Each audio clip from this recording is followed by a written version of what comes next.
Assalamualaikum warahmatullahi wabarakatuh. Halo teman-teman, kami dari kelompok 1 mata kuliah Biodiversitas dan Evolusi dengan anggota kelompok Saya Vidina Aulia dengan NIM 51.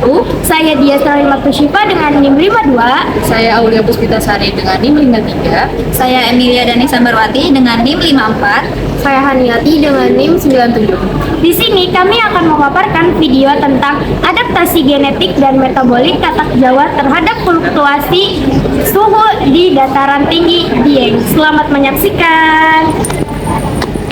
Jadi, judul CBL kami yaitu Adaptasi Metabolik dan Genetik Katak Jawa terhadap Fluktuasi Suhu Dataran Tinggi Dieng. Amfibi sebagai satwa poikiloterm sangat bergantung pada suhu dan kelembapan. Di dataran tinggi Dieng, katak Jawa menghadapi tantangan suhu rendah dan fluktuasi ekstrim yang mendorong adaptasi fisiologis, genetik, morfologis, dan perilaku. Adaptasi ini terlihat dalam batas toleransi, suhu, dan kurva performa termal. Kajian toleransi termal penting untuk memahami adaptasi lokal dan relevan dalam menghadapi perubahan iklim global, mengingat peran katak sebagai penyeimbang ekosistem dan bioindikator kesehatan lingkungan.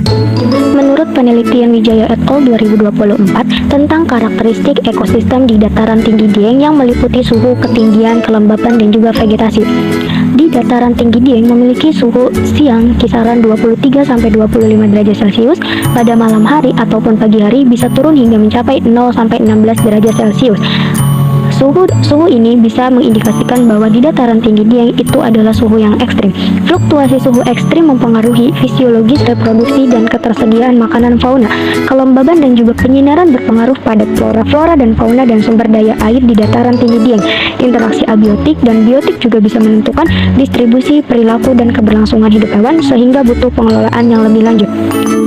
Spesies katak yang ditemukan di kawasan Wonosobo terutama di dataran tinggi Dieng itu meliputi ada kongkang jeram dengan nama ilmiah Huia masoni, kemudian ada kongkang kolam dengan nama ilmiah Calcorana calconata, kemudian ada kongkang jangkrik dengan nama ilmiah Hilarana nicobariensis, kemudian ada katak pohon begaris dengan nama ilmiah Polypedates leucomista, kemudian ada bancet hijau dengan nama ilmiah Ozidozigalima, kemudian ada precil berselaput dengan nama ilmiah Microhyla palmipes, dan juga katak pohon hijau dengan nama ilmiah Rhacoporus rainwardii.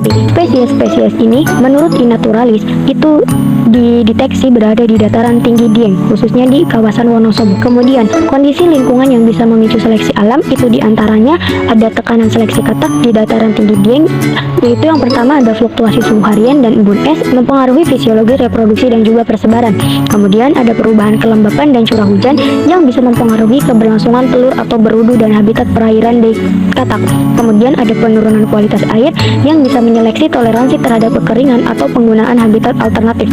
Kemudian ada perubahan vegetasi dan lahan, mengubah ketersediaan makanan, pelindung, dan juga predator, bisa menyeleksi perilaku, morfologi, dan siklus hidup katak.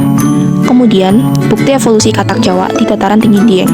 Yang pertama, kondisi lingkungan ekstrim. Fluktuasi suhu siang dan malam yang sangat tajam, terkadang mencapai 0 derajat Celcius. Kemudian, adaptasi fisiologis. Pada penurunan laju metabolisme saat suhu terlalu tinggi atau rendah, berfungsi untuk menjaga fungsi hidup. Kemudian yang ketiga, terdapat peran genetik HSP. Ekspresi head shock proteins dapat melindungi sel dari kerusakan akibat suhu yang ekstrim. Yang terakhir, terdapat seleksi alam. Individu dengan metabolisme efisien dan ekspresi HSP yang baik memiliki peluang hidup yang lebih tinggi. Dampak evolusi terhadap ekosistem dan kehidupan manusia. Yang pertama, dampak terhadap ekosistem dan rantai makanan. Katak sebagai predator serangga dan mangsa satwa lain menjaga stabilitas rantai makanan dataran tinggi. Namun, penurunan populasinya dapat mengganggu ekosistem dan mengancam biodiversitas. Yang kedua, bioindikator dan perubahan iklim.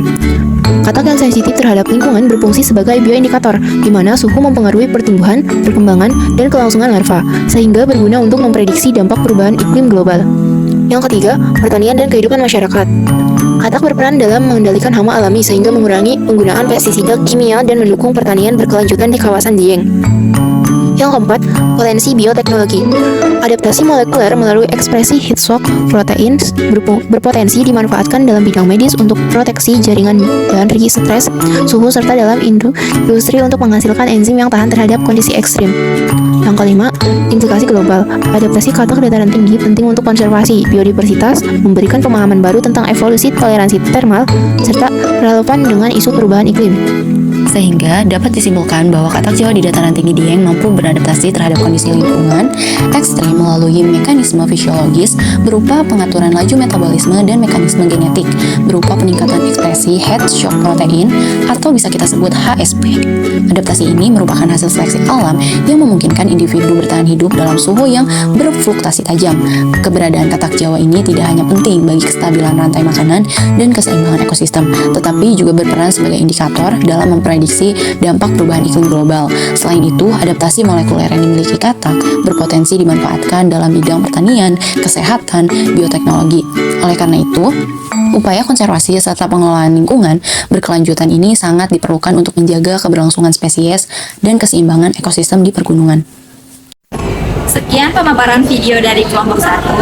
Terima kasih telah menyaksikan. See you!